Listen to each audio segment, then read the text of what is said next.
welcome everyone. And I see a lot of really a great teacher and those teachers who would like to learn new tips and tricks to make their teaching, learning environment better.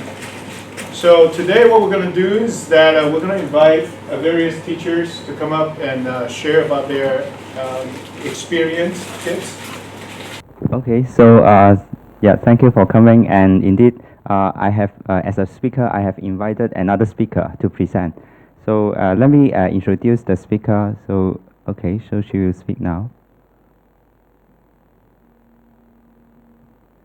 In this presentation, I want to introduce a tool that can liven up your teaching materials. Indeed, this presentation itself is made by the tool, namely, HTML slides with text-to-speech synthesis. Video lectures have been a great tool for teaching.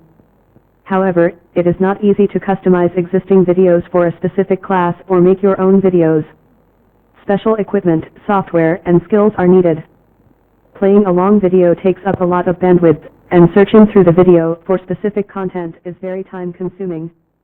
Is there a better alternative to video lectures? Now, you can easily create lecture slides with audio playback. If you already have your PowerPoint slides available, you can add speaker notes to the slides, and then upload the slides to slidespeech.com. Your slides will be converted to HTML slides that can play with your speaker notes converted to speech on the fly. It can also be played on the web browser of a mobile phone. The current HTML audio slideshow you are watching, however, is created in a different way. It is directly typeset in the web browser of an Android phone, using a Markdown editor. To serve the content as HTML slides, a JavaScript package called Reveal.js is used. It converts the simple Markdown to HTML code, and then uses a text-to-speech web service to play the audio. Finally, the HTML slides can be served with other web services for an interactive learning environment. For example, the Google+ Comment plugin can be added for discussion. For mathematics subjects, there is a web service called Sage Interact, whereby students can interact with a powerful mathematical software system, simply through a web browser on their mobile phone. HTML slides can be integrated easily to guide students along the complex mathematical system.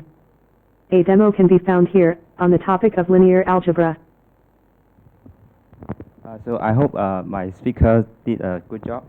But just to illustrate the idea that I can actually do everything on my cell phone, let me play this on my cell phone. So this screen actually corresponds to what happens on my cell phone. Okay. I want to introduce a tool that can liven up your teaching materials. Indeed, this presentation itself is made by the tool, namely, HTML slides with text-to-speech synthesis. Video lectures have been a great tool for teaching. Okay, so let me not continue.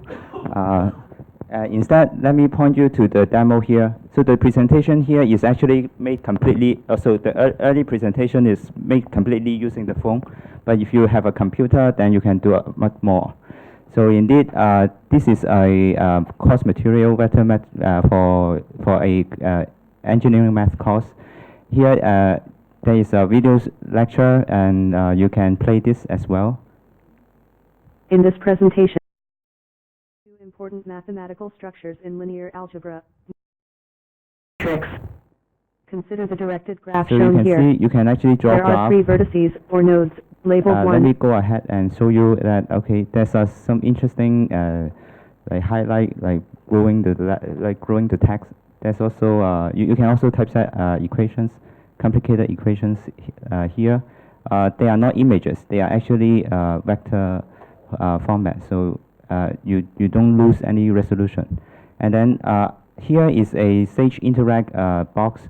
It actually evaluates some mathematical computation. So here, this is a matrix A. I raise it to the power 2, raise it to the power 3.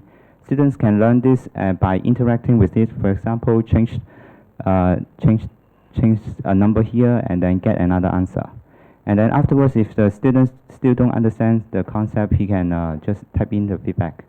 So this is all. And if you would like to play around this, you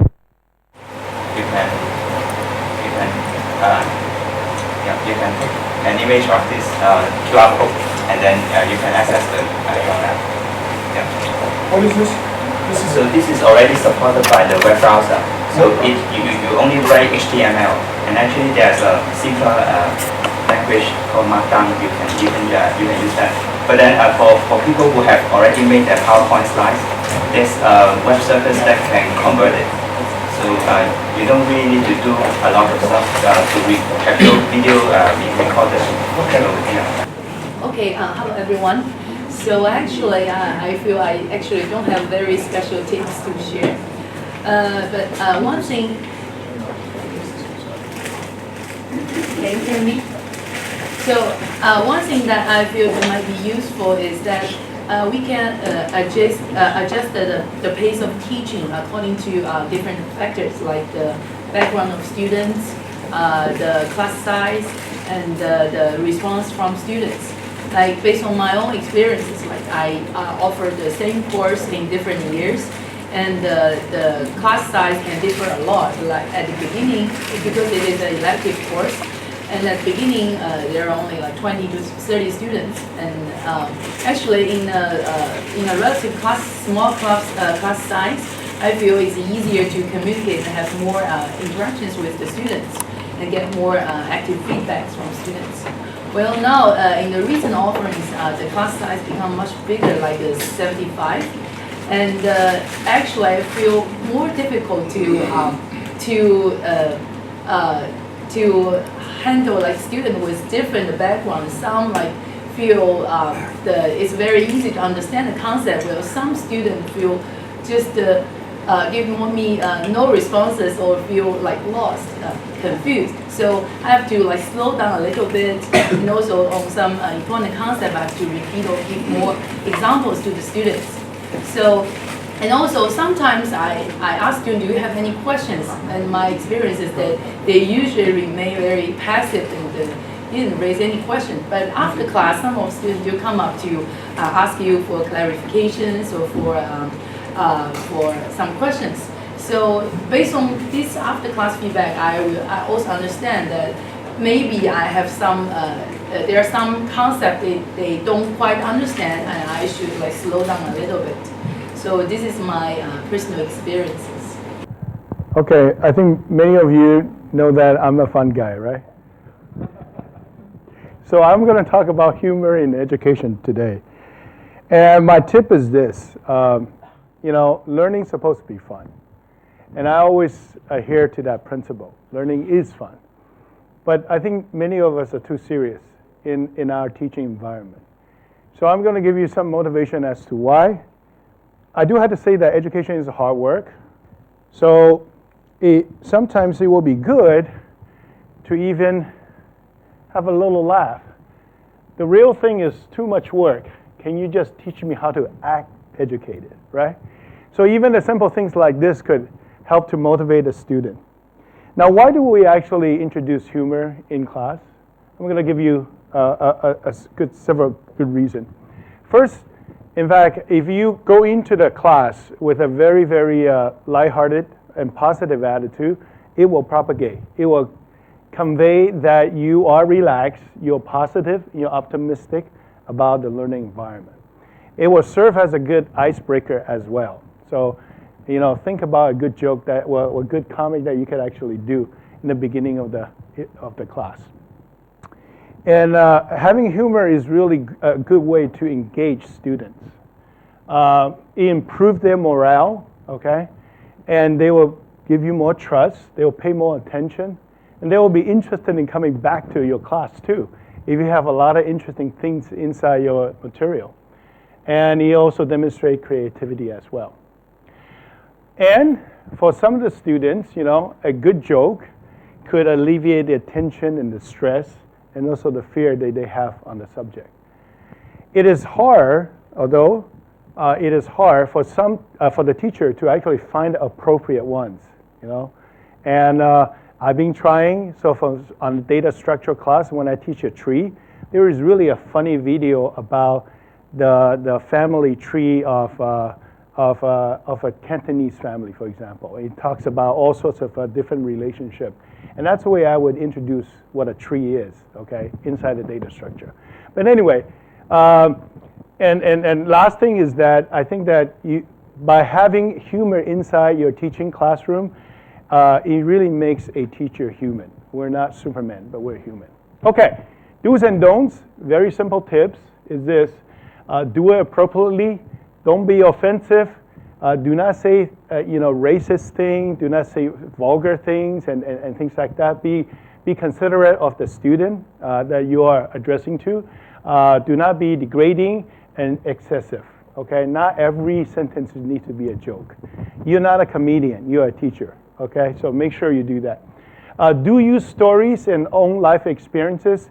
I think this is really good because again, you are human. Okay, I think you want to be engaged. You need to let them know that you are human. So give them some life experiences is good, and do smile and be natural. Okay, laugh at yourself. So I'm going to tell you a joke. Is that okay? I'm going to tell you a joke in Chinese now. This is really good. So 几天前我问我们的学生，一群学生，我说你们要是只有3天，你只有3天能活的，3天以后你就走了，你会做什么东西 ？OK， 第一个学生答说，我要去看我的女朋友。我说为什么？他说我跟我女朋友讲说我爱她。哦，非常好。第二个呢，他说我去看我的父母，为什么？我跟他讲说，你生了我真的非常非常难的，真的是谢谢你。我说很好。那第三个同学呢，他说我要去 Irwin King 老师的课。哇，我听了好高兴。我说为什么呢？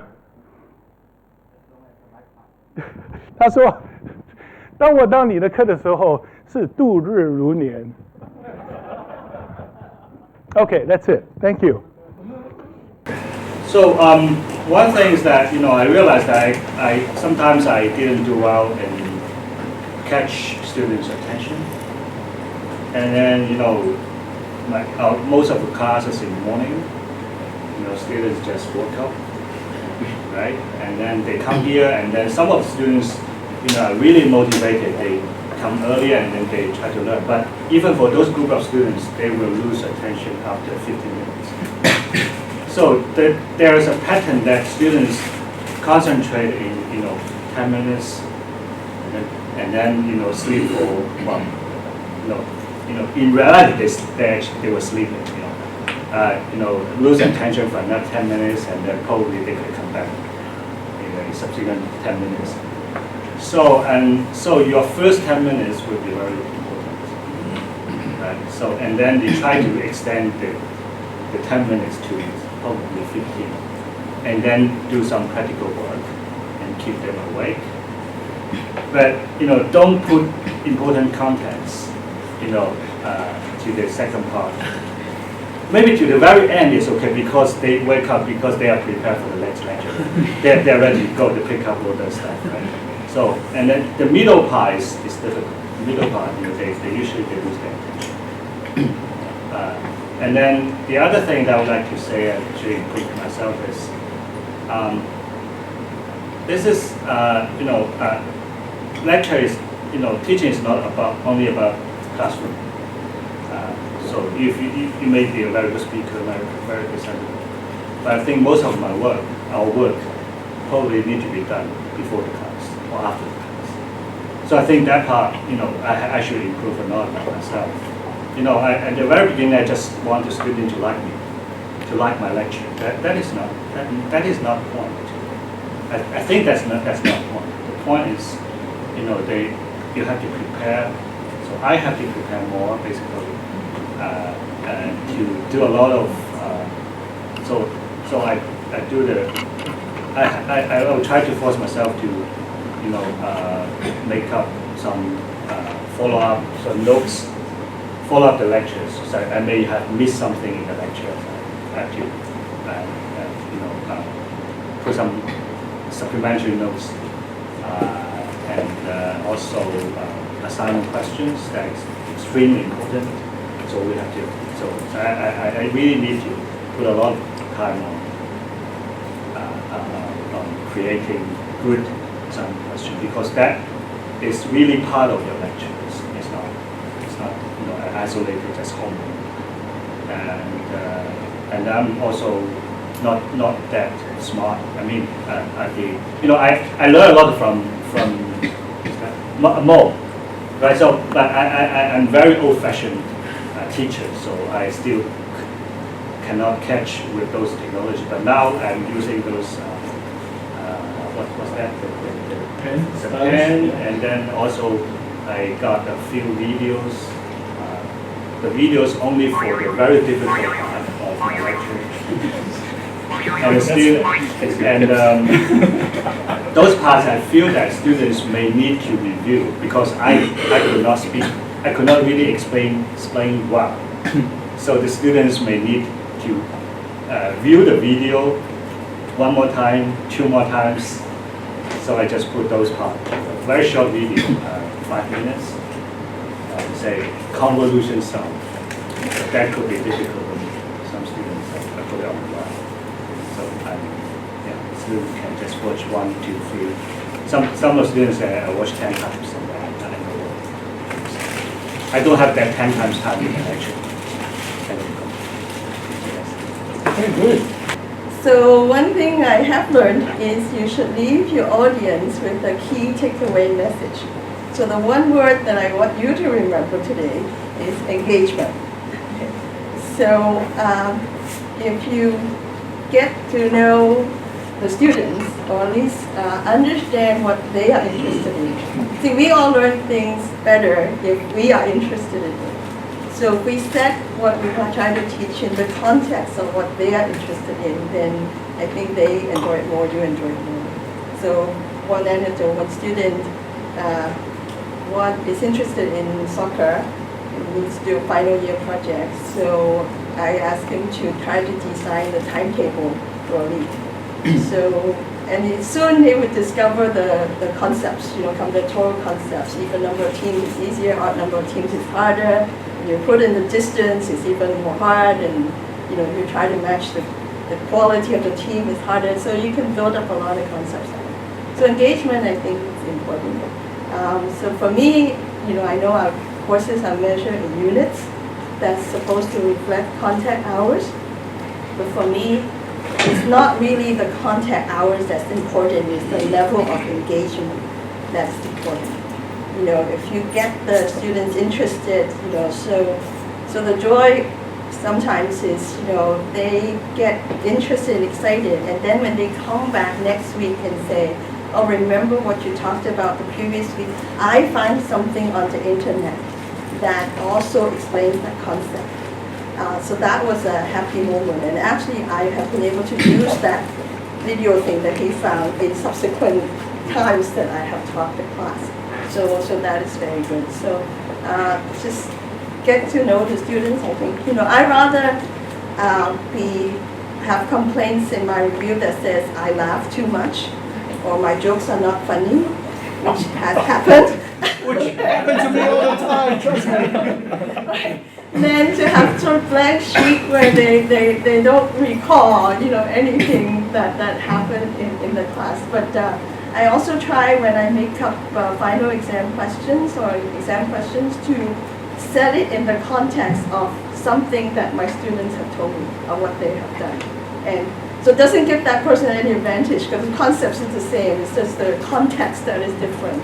And they like that. So I would say get to know your students, and then when you teach, they enjoy it more, and you enjoy it more because you get to know more about the different things that they've done. So remember the word engagement.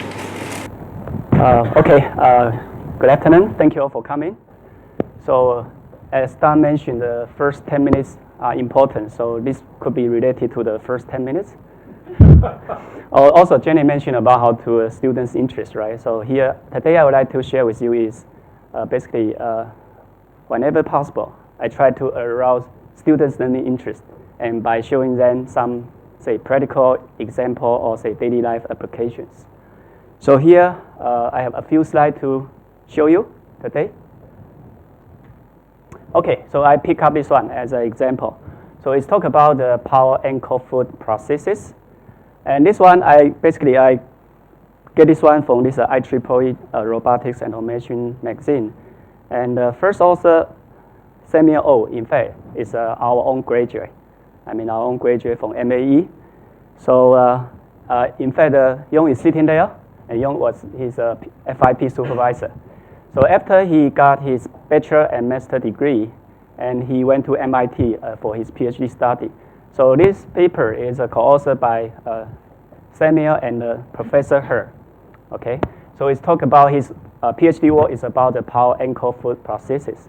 So in this one, students say if you want to know more about say the modeling and analysis of this device, so you can see this device consists of like motor, spring, and other components. So here the purpose is we would like to find out the model, and that means try to derive the say equations, right, for better understanding and analysis, or even for optimization. So I don't know why the laser pointer is not working. Okay, so this is a one. Suppose this will be the objective, right? I mean, we try to do it together with a student. So you can see this is here's a motor, transmission with a spring, and other things. So here, again, the objective is try to derive the corresponding equation. But before we do that, it could be good, I mean, to show you student, maybe tell you students some related, say, stories. So I pick up this one. Another reason for me pick up this is Professor He. You can see at MIT. So himself, I mean, lose both his legs.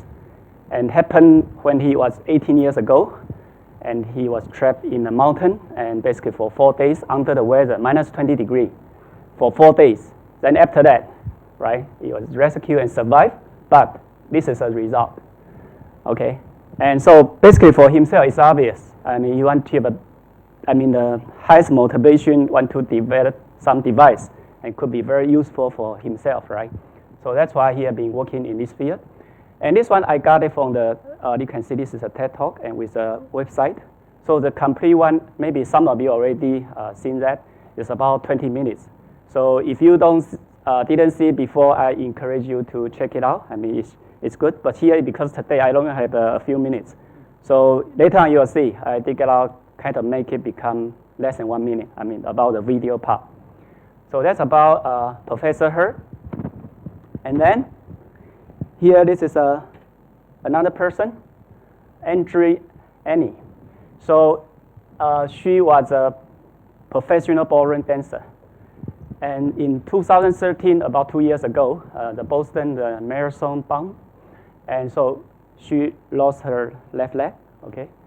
So then, because it's in Boston, and then there's a chance, I mean, these two people, I mean, Professor He and, Andrea Annie, and they sit together and say, Professor He say, hey, why don't I use the technology we developed to help you and see whether or not you'll be able to dance again. So this is a part of the show story. So next I'm going to show is after some time, about 6 months, and this is basically the show. In the TED Talk, and she basically danced again. Okay, so another reason I pick up this one is also I like both the music and dance. So now with this one, after if we show this to the student and we go back to the problem, right? Then now we would like to look at what be say the model and say look at this model, and we'll be able to derive the equation. So in this case, I believe students should have a better motivation and to learn that. Okay, that's something I would like to share with you. Thank you. Good afternoon. I'm sorry that I cannot be here today because I'm traveling. I suppose there's free lunch today, and I'm going to be missing that. Now, as we all know, you gather here today to hear me talk about 3 minutes on how to be a good teacher. The truth is, like many of you, I don't have a clue. I suppose I'm chosen to speak because I got some sort of an award more than 15 years ago. But I'm probably out of date. Anyway, there's perhaps one thing that I could share with you which I find effective. That is to show up in the lecture hall a little bit earlier. If you are 5 to 10 minutes earlier than the students, it shows that you are very serious. You are prepared. And your enthusiasm will be conveyed to the student, and they'll be more attentive to your lecture as a result. Another thing is to be ready to improvise based on the reaction of your students to your lecture. Okay? After all, that's what makes interactive lecture different from a pre-recorded video such as this one. With a pre-recorded video, I cannot see your reaction. For example, if one of you is yawning right now, I cannot do anything about it. And in a real-time lecture, when I see the reaction from the students, I can react to it. If they find my lecture boring, perhaps I could talk about something more interesting or change the direction of my lecture. And that will make your lecture more interesting, in my opinion. Other than that, I really don't have too many tips for you. Or perhaps one more thing is that students also like to have tips, especially tips about midterm and final exams. So try to give that to them. And if you do that just before your teaching evaluation, your CTE, perhaps they'll give you a better score. I can hear some of you saying, now you're talking. Anyway, thank you, and have a good and enjoyable afternoon. I want to share 2 techniques, and if I have time, I will share the last things that I found recently. So first tips is, as also Jenny mentioned, that engagement is very important, and it's not so easy to do in a large classroom. So I'm teaching in 70 students. So I found a technique very useful that I group maybe 7 to 9 students in a group, and I make each group competing with each other in the class performance. And so I ask questions in every lecture, and they can volunteer to the questions, and whenever they get the answer right, they get 2 points. But if they volunteer and get the answer wrong, they get 1 point. So there's always incentive to, and you found very amazingly how much they are participating. It's amazing. And so I really enjoyed that. That really is helping the class atmosphere too. And soon they actually develop a group identity that they actually really enjoyed that. Second is that I also use this technique for my midterm and final review. A review. So I dedicate 1 lecture to review the content before the exam. And this year, what I did is I list, let's say, 9 questions. And then I said, well, these are 9 questions. Come and get the question that you want to answer for your group. And so you can see they're all running towards the class, the blackboard, and then to try to find the easiest one. But of course, they all have to find 1 question. But the amazing thing happened next is that I said, for students who know how to do it, they can write on the board. But I'm going to ask those group members who seems to not have a clue. So they have to teach their own classmates until the point that as same as they do. So the grade A student will teach grade B or grade C students, and that's very effective. They use their own language. You can see they are discussing on the blackboard, teaching each other, and the entire class is just like alive, and then everybody's talking. And so another thing is, other group members can try to find the mistake that they did on the board, and then so that they can learn the other questions as well at the same time. So I love this method, and then I think it has been working quite well. And the last thing I want to share is, sometimes teaching engineering students, you have found that they might not have as high spirit atmosphere as you do before in your class.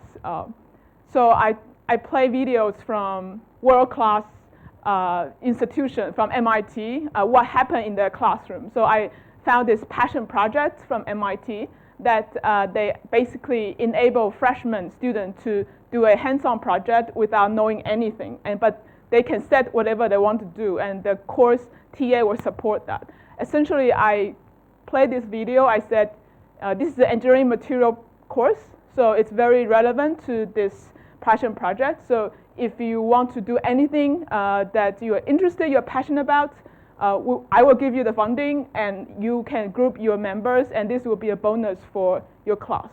And I have 3 teams sign up, and then we will have class presentation today. So I think it gives them a role model. It gives them passion, and also gives them encouragement that they can be as good as MIT students. And I assure them that they will definitely learn some things along this process. So I think that has been working quite well, and we enjoy that. So Thank you. I think I learned a lot from previous speakers. I would like to echo what Jenny and Yijing has emphasized, that engagement is important. And today I'm going to show you a small practice that I find it very effective in classroom engagement, in classroom participation. So I want them to ask questions and answer my questions. In the past, the response is very quiet on those typical Hong students. And they don't learn from other colleagues. One of them is Jianwei, Wang Jianwei. The practice is like this. In the assessment scheme, I give 5-point bonus on top of the 100 for the class participation. Something simpler than Yijing's scheme. These 5 points are if you answer a question correctly or ask a question, valid question, I give you 1 mark. And the implementation is after classroom, I ask students to come just to sign in the paper. I trust them. So if they think that they have participated, they will sign on a paper like this, and I will count 1 mark for. It is kept to 5 points. So this is a small practice. I find it effective to engage more students in the classroom. So that's it. Thank you. So I'm going to share something I did in class. That is some demonstration of calculation by a sage. So what Chong showed you earlier. So this is basically cloud computing. So I don't need to install anything in my computer. There's a server somewhere in the world. So you ask that server to calculate some equation or solve some integral, and then you display the result in your browser. So what we need is just write down a program and a browser and internet access. So I've already typed some of them in my web page.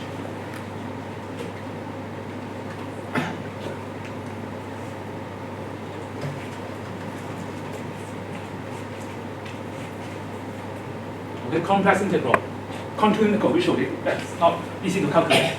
So this is one that computes the value automatically.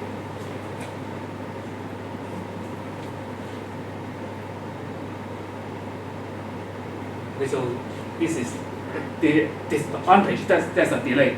Right? We have no control of how fast, how slow it computes because it's a free surface. So there's a delay problem. But anyway, you can type in your function, your path, and you get the answer immediately. And you can change that, for example, to 100%. So we know that basic integral 100%. You integrate it around the origin, you get 2 pi r. So immediately you can see the answer. And you can also do some experiment or play with that. For example, I want to change the circle. Let's say change the circle to somewhere else. Let's say I add 2. So now the center is 2, 0, then it becomes 0 immediately. So that will reinforce the learning in class, hopefully. They can see that without doing any painful calculation. So this is the first part. Second part is about differential equation. Non-homogeneous differential equation. So this is a more complicated one. It demonstrates the solution to second order constant coefficient non-homogeneous equation. Okay, there are lots of parameters. Okay, there are, hopefully you can see that this is constant coefficient A, B, and C. The coefficient are A, B, and C you can change. And I fix the driving force to be sinusoidal force. And also you have to input the amplitude, the frequency, and the phase. So A, omega phi are the amplitude, frequency, and the phase. And initial condition, Y0 and Y prime 0. So there are lots of things that you can play with. And let me show you the resonance one. So there's something called resonance. So we display that easy. Okay, so you can see that we just changed the parameter by this slider. This has natural frequency 3. And I change it to 3. So you see that the green one are the input, the blue are the solution. The amplitude is gradually increasing. If you change the range, okay, you can also change the plot range. you see that increasing indefinitely. This is a resonance. Okay, so you can display something like this without doing any calculation. And another thing is the pitch phenomenon. Let's say I change C a little bit.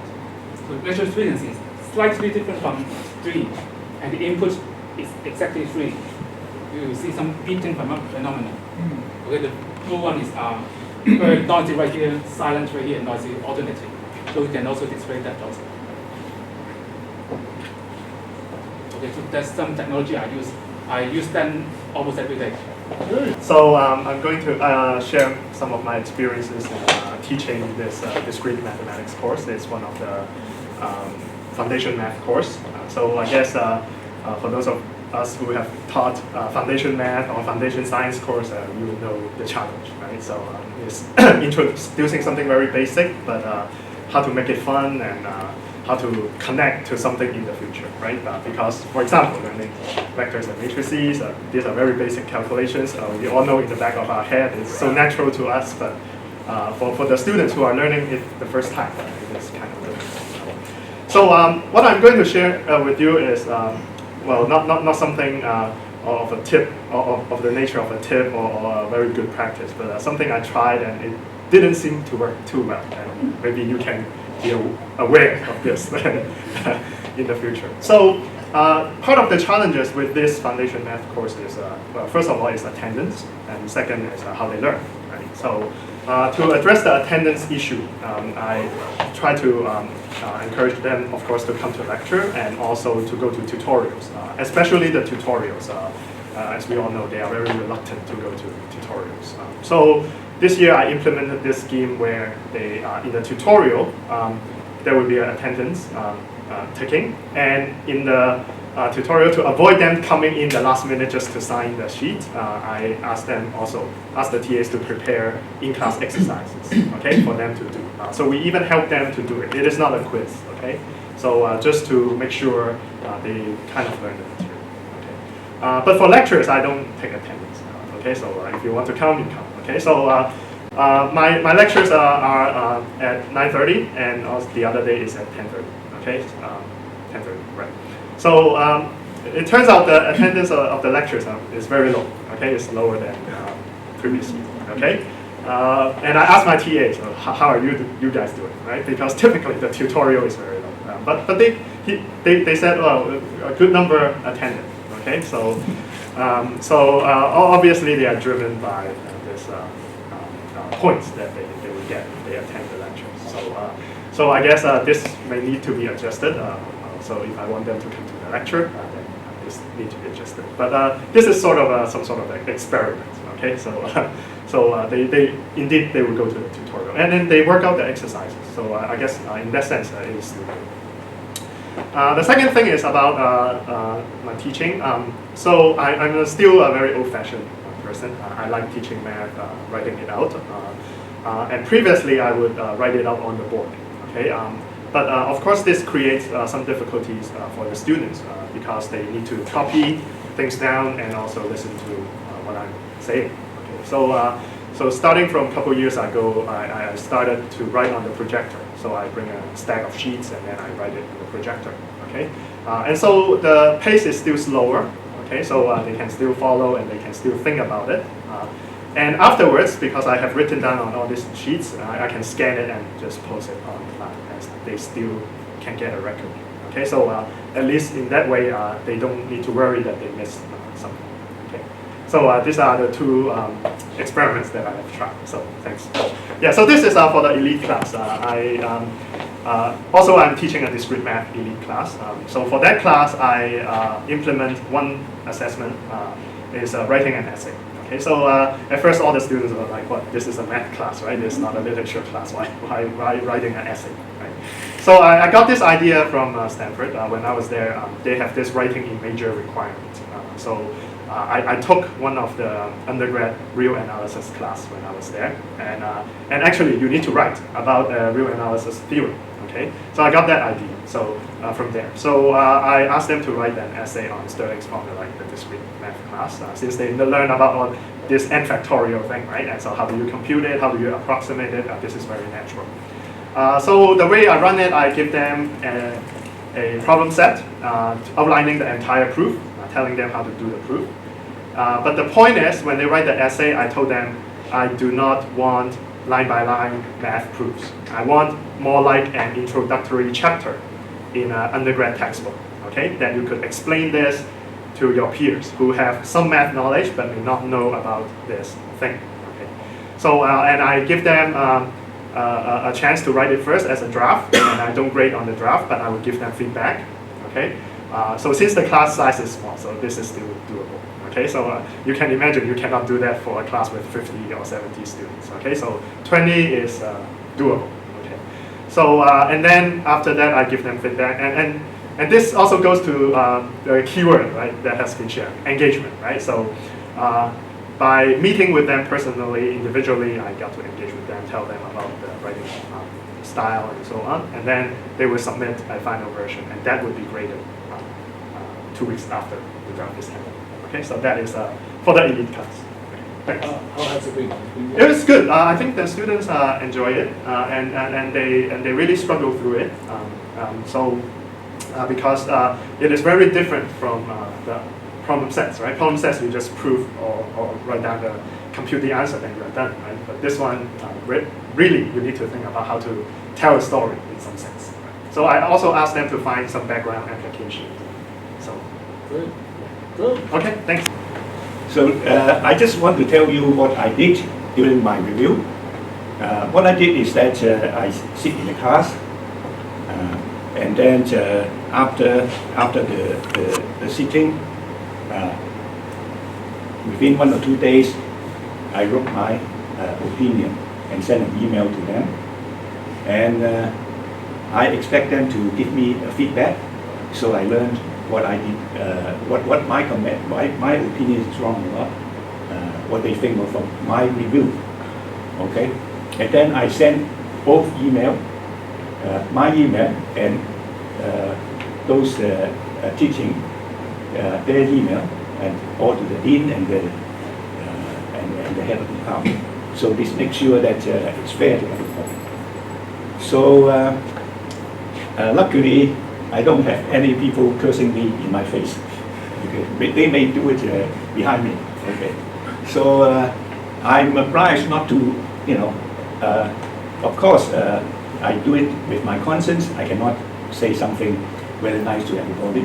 Sometimes I have very critical remark. And I have learned by try and error that how I should do this.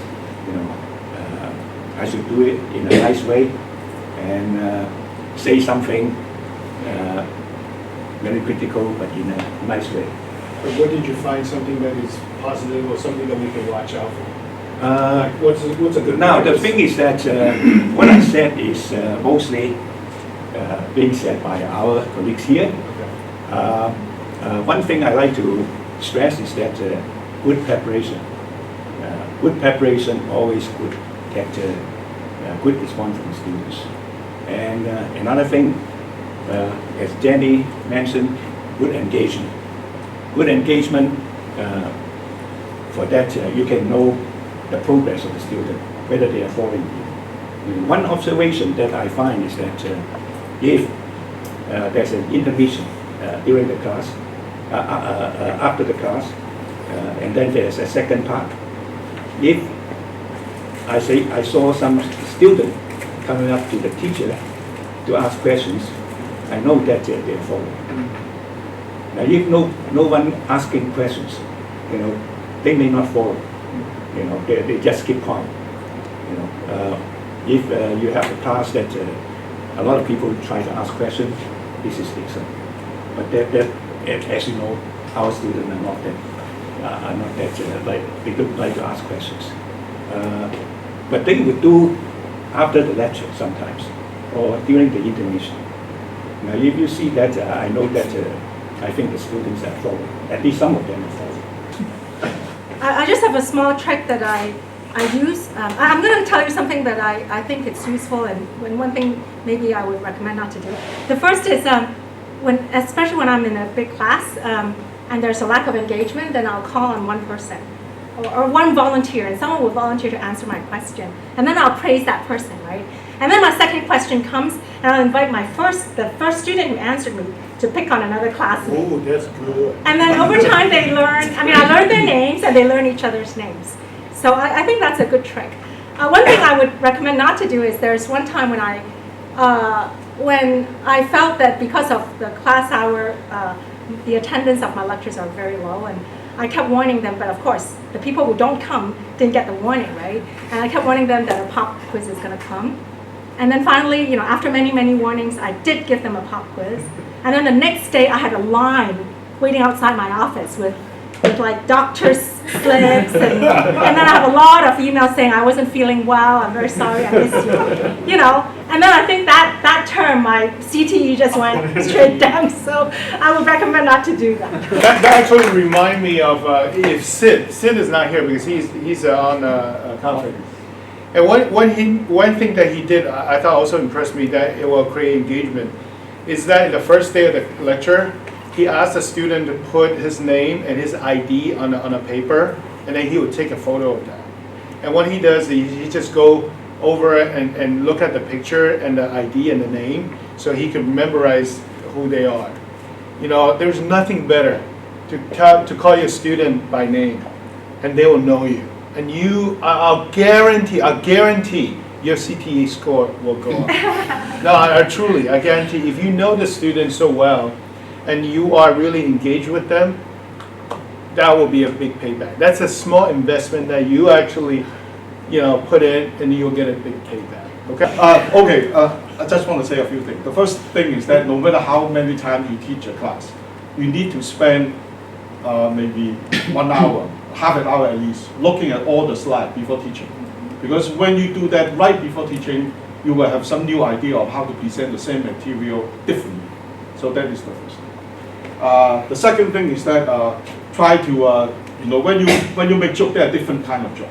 So there are some joke that can go right into the materials. I remember Napoleon said to his soldiers, right, in front of the pyramid, he said that 4,000 years of history is looking at you. So after listening to that, all the soldiers are doing their best in fighting because they think that they are part of the big history. So sometimes when I do there's something called the root locus in control theory. You have poles, you have zeros. Okay, the number of poles are more than the number of zeros, and then if there are 2 zeros and there are 4 poles, then there are 2 poles will go into the zero, and then the other 4 poles is going to go to infinity. So I tell the student that this can be framed as a love story. In a town there are 6 brothers, and then there are only 2 girls. So 2 of the brothers marry the 2 girls, and then the other 4 brothers, what happened to them? They have to go to other towns to look for their true love. And so because they love each other so much that they do not all 4 of them go into the same direction, they will go separate direction, maximizing the angle between them to give them the maximum chance of finding their true love. And so, maybe after years... That's the root lookers. And then the 4 brothers will sometimes come back and share their story, their adventure about finding their true love. So after that, maybe the student will have a better memory of the root locus. So that is something that I do. Okay. And another thing, finally, this is the final thing, is that I think that I always give the solution to the midterm examination and final examination right after the examination. So even in the sports center, I'll bring the hard copy. So once the TA collect all the exam book, I will distribute it. Because it was at that moment, if you want to look at the whole term, it was at that moment the student will yearn for the answers. So that is the moment that you give them, and they look at it, they talk to each other, and then they hit